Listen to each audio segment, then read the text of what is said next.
Hello दोस्तों, मैं अंजलि एक नया वीडियो लेकर आई हूँ। जैसा कि हम सभी जानते हैं कि Lord of the Rings franchise से new series Lord of the Rings Rings of Power आने वाली है।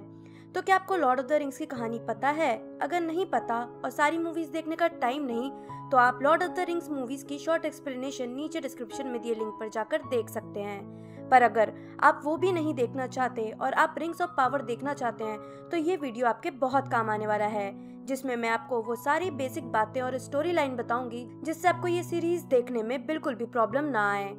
तो Lord of the rings J.R.R. Tolkien की लिखी Lord of the rings book series और हॉबिट बुक सीरीज पर बनी मूवीज हैं। पहली मूवी है फेलोशिप ऑफ द रिंग, दूसरी द टू टावर्स और तीसरी रिटर्न ऑफ द किंग। जबकि इस सीरीज की प्रीक्वल सीरीज द हॉबिट की पहली मूवी एन अनएक्सपेक्टेड जर्नी, दूसरी द डिसोलेशन ऑफ स्मॉग और तीसरी द बैटल ऑफ 5 आर्मीज हैं। ये मूवीज अनलाइक हैरी पॉटर बेहतरीन एडेप्टेशन है बुक्स का और लेंदी मूवी होने के कारण काफी पॉइंट्स को बखूबी मूवी में कवर भी किया गया है। ये एक फिक्शनल स्टोरी है, इसलिए इसमें प्लेसेस, एनिमल से लेकर लोग तक इमेजिनरी और मिथिकल हैं। इस कहानी को टॉल्किन ने 3 अलग अलग एजेस में लिखा है। फर्स्ट एज है जिस पर सिलमरिलियन बुक आई थी, जो 590 इयर्स का रहा है। सेकेंड एज जो 3441 इयर्स का रहा है, उसका जिक्र अब तक ज्यादा डिस्कशन में नहीं आया है। और फिर आता है थर्ड एज जो कि 3021 इयर्स का रहा है, जिसमें हॉबिट और Lord of the Ring series है। इसके अलावा फोर्थ टू सिक्स्थ एज है जो 6000 इयर्स का है, जिसे मॉडर्न और प्रेजेंट वर्ल्ड माना जाता है। इसके बारे में अभी कुछ भी J.R.R. टॉल्किन ने अपने यूनिवर्स में नहीं बताया है। यानी ये पूरी सीरीज जो अब तक आई है, अभी से हजारों साल पहले की कहानियां बताई हैं। तो फर्स्ट एज में स्टार्टिंग हुई इस सीरीज की जब अर्थ, जिसे अर्डा कहा गया है, उसकी स्टार्टिंग हुई। अर्डा का सुप्रीम डीटी eru इलुवटार था, जिसने 2 रेस बनाई, जिसमें पहले थे एल्व्स, जो सबसे अच्छे एल्फ थे। उन्हें अर्थ का शेप और रूल करने का काम दिया गया और उन्हें वलार कहा जाने लगा।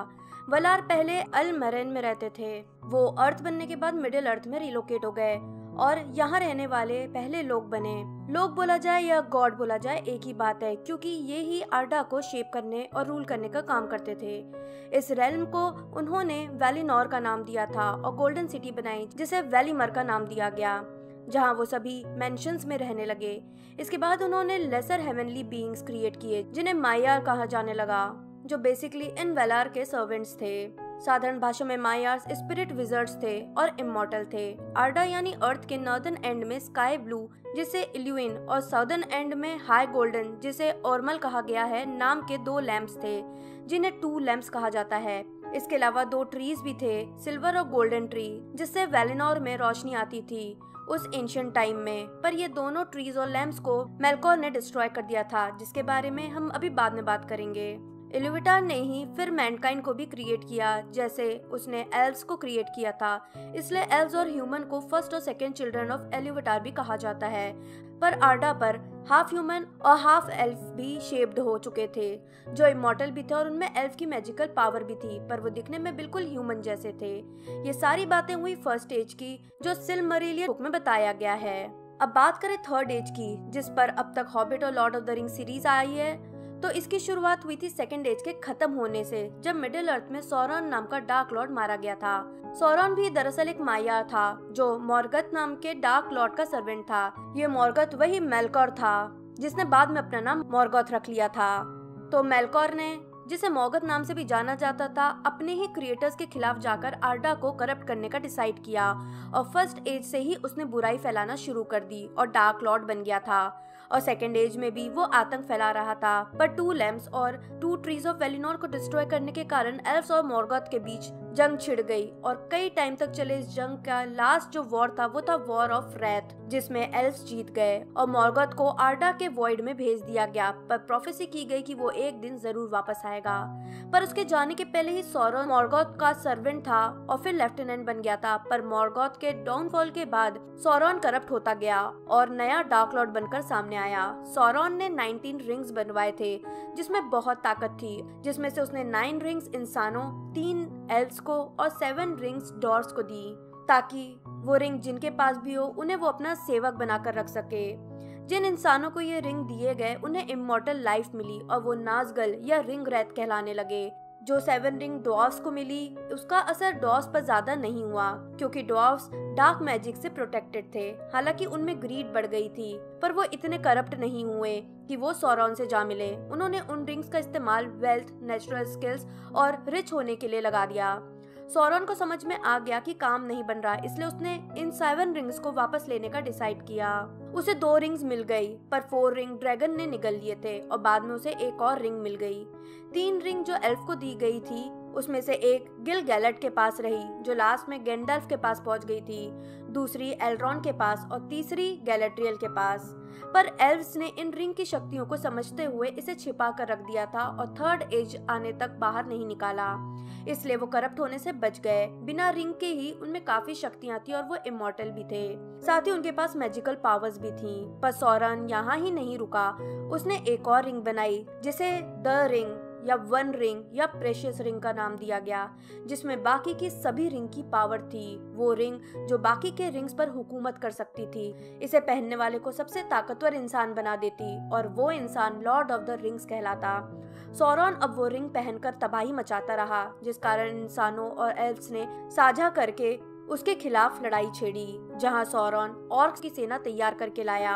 इंसान और एल्व्स वॉर हारने ही वाले थे कि इंसानी राजा इसिल्डूर अपने पिता की तलवार से सौरॉन की उंगली काट देता है, जिस कारण वो रिंग उस उंगली के साथ शरीर से अलग हो जाती है और इसिल्डूर को वो रिंग मिल जाती है, जबकि सौरॉन का शरीर नष्ट हो जाता है। पर रिंग इसिल्डूर को करप्ट करना शुरू कर देती है और फिर एक टाइम के बाद उसे छोड़कर नया मालिक, फिर उसे छोड़ दूसरा मालिक और फिर फाइनली वो फ्रोडो नाम के हॉबिट के पास पहुंच जाती है, जो फाइनली उसे माउंट डूम यानी जहां रिंग को बनाया गया था वहां ही उसे ले जाकर नष्ट कर देता है। इन सब में उसकी हेल्प गैंडल्फ द ग्रे, जो बाद में गैंडल्फ द वाइट बन गया था, करता है, जो खुद एक मायार, एक विजर्ड था। जबकि दूसरी तरफ उसे रोकने के लिए सौरोमन, जो एक और मायार था और गैंडल्फ का दोस्त हुआ करता था और उसके जितना ही पावरफुल था, वो था। जिन 5 मायार को मिडिल अर्थ भेजा गया था उन्हें इस्तारी का नाम दिया गया था।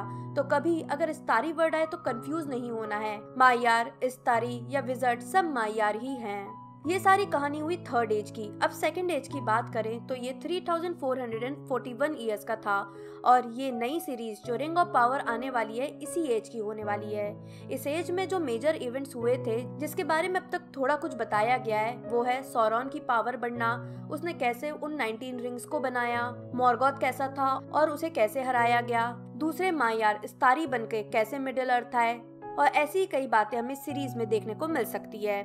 साथ ही रिंग्स को लेकर इनिशियल लड़ाई, द 1 रिंग का एग्जिस्टेंस में आना भी।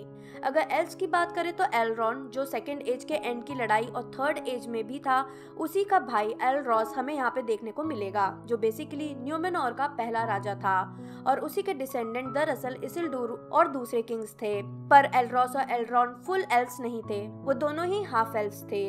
इसके साथ ही कास्ट और ट्रेलर से हमें पता चलता है कि हमें गैलाड्रियल का यंग वर्जन देखने को भी मिलेगा, जो लॉर्ड ऑफ द रिंग्स में एक बहुत ही पावरफुल विच थी जिसके पास एक रिंग थी और ये ही इस स्टोरी की मेन लीड कैरेक्टर लगती है। साथ ही एलरॉन भी है जो काफी यंग है, यानी ये कहना गलत नहीं होगा कि इस प्रीक्वल को परफेक्टली सेट करा गया है, सब कुछ नया रहे भी पर अनजान न लगे।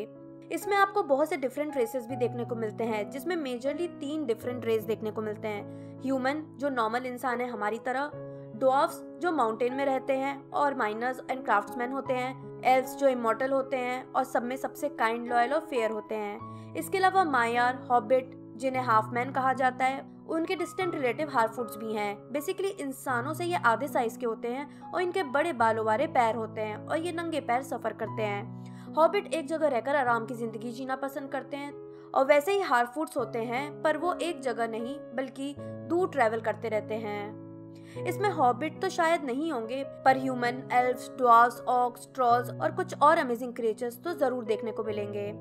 अब अगर इस सीरीज की बजट की बात करें तो ये एक ह्यूज बजट 60 मिलियन पर एपिसोड लागत से बनी सीरीज है और ये गेम ऑफ थ्रोन्स के टक्कर की मानी जा रही है। इसके ग्राफिक्स, सीजीआई और सेटअप इतना मैग्निफिकेंट है कि ट्रेलर देख के ही गूज बम्प हो रहा है। सो लेट्स होप ये सीरीज हॉबिट सीरीज से बेटर परफॉर्म करे और हमें मैजिकल वर्ल्ड ले जाए जो हम काफी टाइम से मिस कर रहे हैं। So let's hope for the best and wait is about to get over, क्योंकि पहला एपिसोड Amazon प्राइम पर 2 सितंबर को रिलीज होगा। देखते हैं कि ये सीरीज कितनी अच्छी होने वाली है। आई होप आपको बेसिक्स क्लियर हो गए होंगे इस सीरीज को देखने के पहले। अगर कोई कंफ्यूजन है सीरीज को लेकर तो आप मुझसे नीचे कमेंट बॉक्स में पूछ सकते हैं। अगर वीडियो पसंद आया तो लाइक और शेयर जरूर करें। मैं जल्दी ही नए वीडियो के साथ वापस आऊंगी, तब तक के लिए बाय बाय।